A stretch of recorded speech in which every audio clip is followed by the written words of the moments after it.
Hello everyone, आज के इस वीडियो में हम कवर करने वाले हैं जीके जीएस के प्रैक्टिस सेट नंबर 1 को। देखो, जो भी आपके एग्जाम्स अभी होने वाले हैं कुछ दिनों में, बिहार पुलिस, दिल्ली पुलिस या फिर बीपीएससी या फिर जो भी आप एसएससी के एग्जाम्स देते हो, उसके लिए वीडियो जो है रामबाण की तरह आपके लिए काम करेगा। क्योंकि यहाँ पर देखो, मैं सारे जो सिलेक्टेड क्वेश्चन लाया हूँ वो किसी न किसी एग्जाम में पूछे जा चुके हैं एंड आगे भी इनके चांसेस बहुत ज़्यादा हैं पूछने के। लेक्चर कंटिन्यू करते हैं। वीडियो पसंद है तो वीडियो को लाइक एंड कमेंट जरूर करके बताइएगा कि आपको वीडियो कैसी लगी। पहला प्रश्न है, मूसी और भीमा नदी जो है, यह दोनों नदियां किसकी सहायक नदी है? तो यह मूसी और भीमा नदी जो है कृष्णा नदी की सहायक नदी है। मोस्ट इंपॉर्टेंट है, पूछा जाता है आपसे एग्जाम में।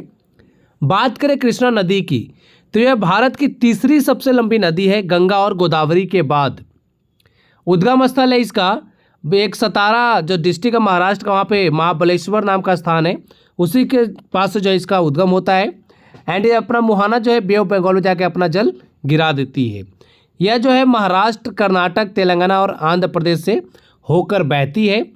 बात करें कुछ और जो अदर सहायक नदियां हैं कृष्णा की, तो मूसी और भीमा तो मैंने आपको बता दिया।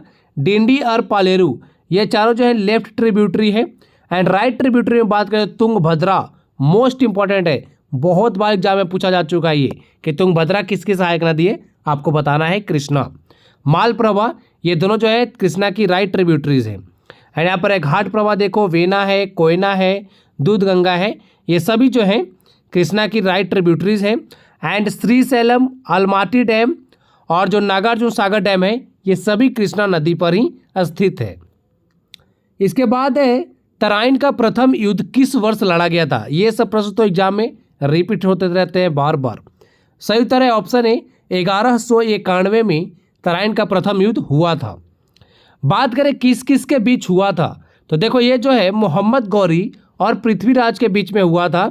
जहाँ पर रिजल्ट की बात करें तो रिजल्ट क्या आया, जो पृथ्वीराज चौहान थे वो जीत गए थे यहाँ पर, ठीक है। एंड तराइन जो है कहाँ पर है, हरियाणा में है। फर्स्ट बैटल ऑफ पानीपत की अगर मैं बात करूँ तो यह हुआ था 1526 में। बैटल ऑफ खानवा की बात करें तो 1527, battle of Chausa 1539, battle of Kannauj 1540 and second battle of Panipat 1556। तो पहला जो है 1526, दूसरा जो है 1556। बैटल ऑफ हल्दी घाटी की बात करें तो 1576। ये सभी आपको याद रखने एग्जाम्स में रिपीट होते हैं। आगे यहाँ पर देखो कुछ महत्वपूर्ण युद्ध हैं जिनका बताया गया आपको किन किन के बीच में हुआ है। तो देखो, फर्स्ट बैटल ऑफ तराइन की बात करें तो 1191 में हुआ। पृथ्वीराज चौहान ने यहाँ पर मोहम्मद गौरी को हरा दिया था। और दोबारा जब मोहम्मद गौरी आया, सेकेंड बैटल ऑफ तराइन जहाँ पर हुआ 1192 में, वहाँ पर मोहम्मद गौरी ने पृथ्वीराज चौहान को हरा दिया। फर्स्ट बैटल ऑफ पानीपत की बात करें 1526 में हुआ। बाबर ने इब्राहिम लोदी को यहाँ पर हराया। बैटल ऑफ खानवा की बात करें 1527 में हुआ। बाबर ने राणा संगा को हराया। बैटल ऑफ घाघरा की बात करें तो 1529 में हुआ। यहाँ पर बाबर ने महमूद लोदी को हराया, ठीक है। बात करें बैटल ऑफ चौसा की जो कि 1539 में हुआ, यहाँ पर शेर शाह सूरी ने हुमायूं को हराया था। तो ये देखो कितने सारे इंपॉर्टेंट फैक्ट्स मैंने आपको एक जगह पे कवर कराया। इन सबके स्क्रीनशॉट आप लेना आप। एंड पीडीएफ के लिए टेलीग्राम पे जाके न्यू विंग्स सर्च करके टेलीग्राम चैनल को ज्वाइन कर देना, वहाँ पर आपको बिल्कुल फ्री में पीडीएफ देंगे हम। भारत का राष्ट्रीय चिन्ह जो है उसे किस दिन अपनाया गया था? तो भारत का राष्ट्रीय चिन्ह क्या है आपको पता है? कमेंट बॉक्स में लिखकर बताओ एक बार। इसे अपनाया गया था 26 जनवरी 1950 को, याद रखना। एंड बात करें जो आपने देखा होगा, जो अशोक पिलर जो है ना, वहाँ से भारत का एम्बलम लिया गया है, ठीक है। एंड यह अशोक का पिलर कहाँ पर है? यूपी के सारनाथ में है। बात करें मोटो की, इंडियन नेशनल एम्बलम की, तो वहाँ पर सत्यमेव जयते लिखा भी होता है। एंड बात करें नेशनल फ्लैग को कब अडॉप्ट किया गया था, कब अपनाया था हमने इसे? 22 जुलाई 1947 को। नेशनल एंथम को हमने कब अपनाया? राष्ट्रगान को, जनगणमन को 24 जनवरी 1950 को।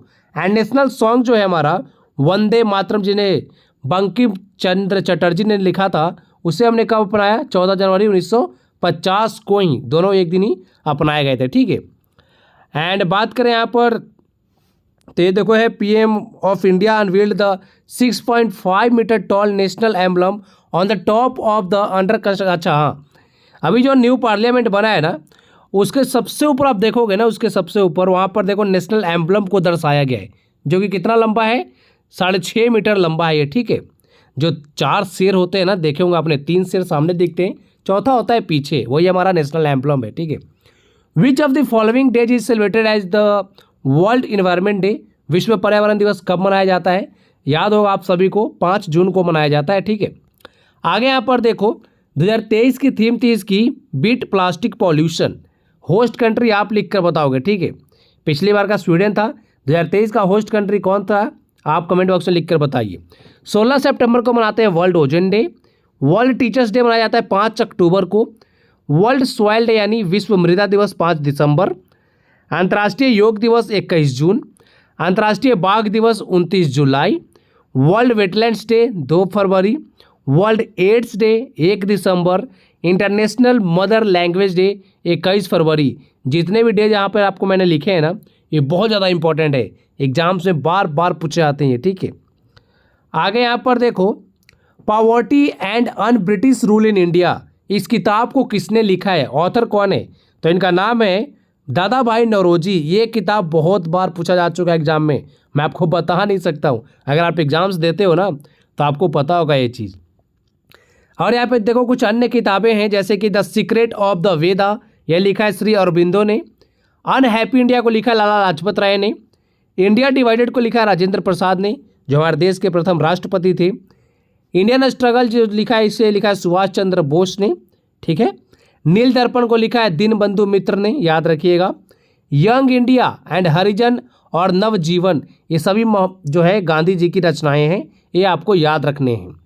केसरी, द महारथा एंड गीता रहस्य जो है यह लिखा है बाल गंगाधर तिलक ने, ठीक है। ये महारथा है, ठीक है, मराठा नहीं है, महारथा है।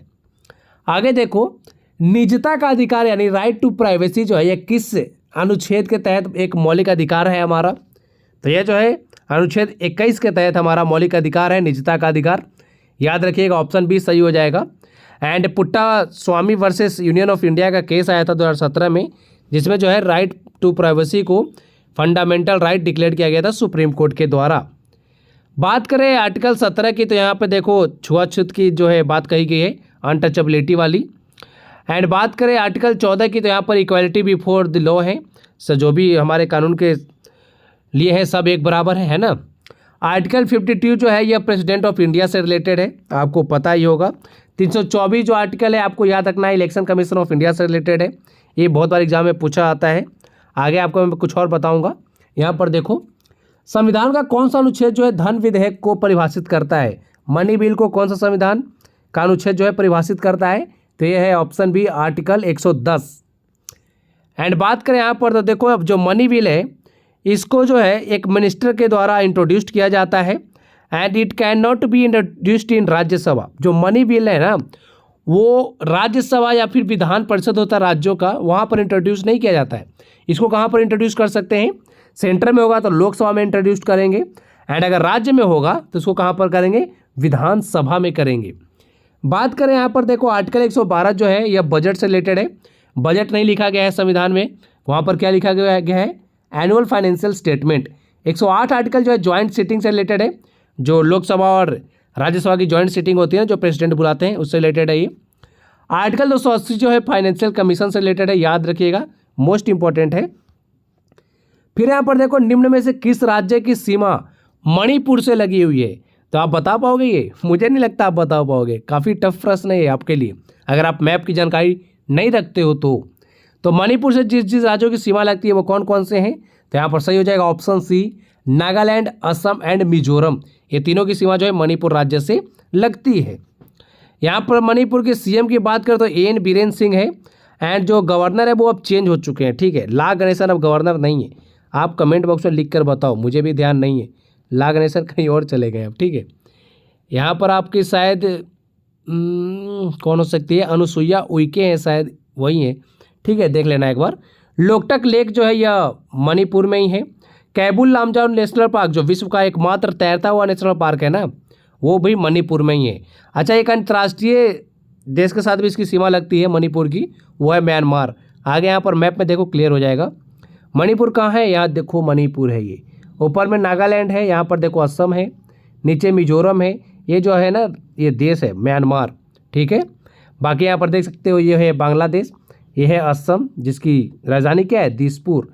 अरुणाचल प्रदेश, पक्के टाइगर रिजर्व जरूर याद रख लेना, मोस्ट इंपॉर्टेंट है, बहुत ज़्यादा एग्जाम में पूछा जाता है, अरुणाचल प्रदेश में है ये।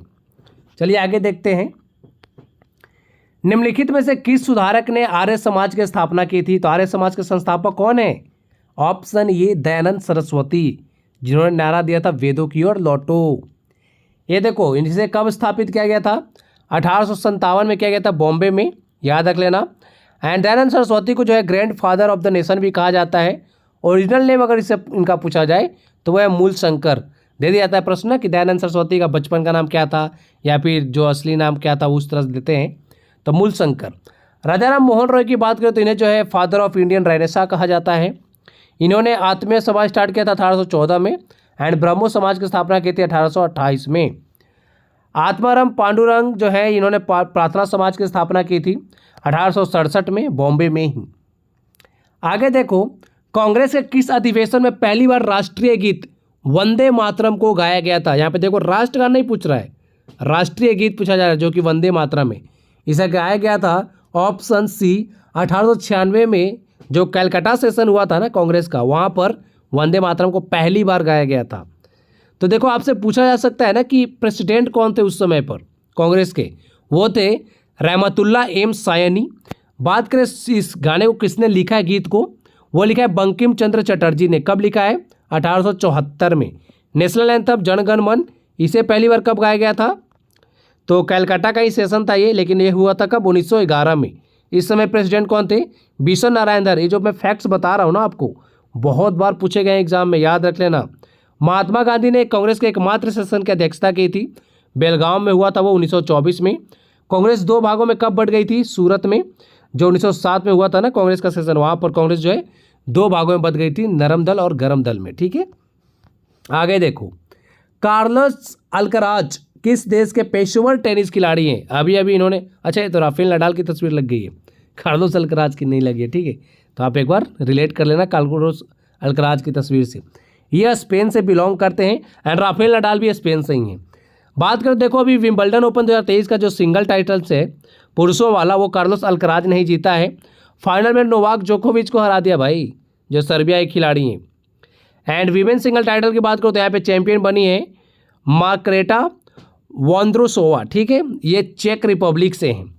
यहाँ पर इन्होंने फाइनल में किसे हराया है? ओन्स जैब्योर को, जो कि टूनिसिया की है। मोस्ट इंपॉर्टेंट, जरूर याद रखिए। आईपीएल 2023 का खिताब किस टीम ने जीता है? तो वो जीता है इस बार चेन्नई सुपर किंग्स ने। आपको याद होगा सर जडेजा का लास्ट जो 4 और उससे पहले 6 वाला है ना, तो चेन्नई सुपर किंग्स ने जीत लिया है। एंड मुंबई के साथ साथ अब चेन्नई सुपर किंग्स भी जो है सबसे ज़्यादा आईपीएल खिताब जीतने वाली टीम बन गई है। दोनों ने 5-5 खिताब जीत लिए हैं अब।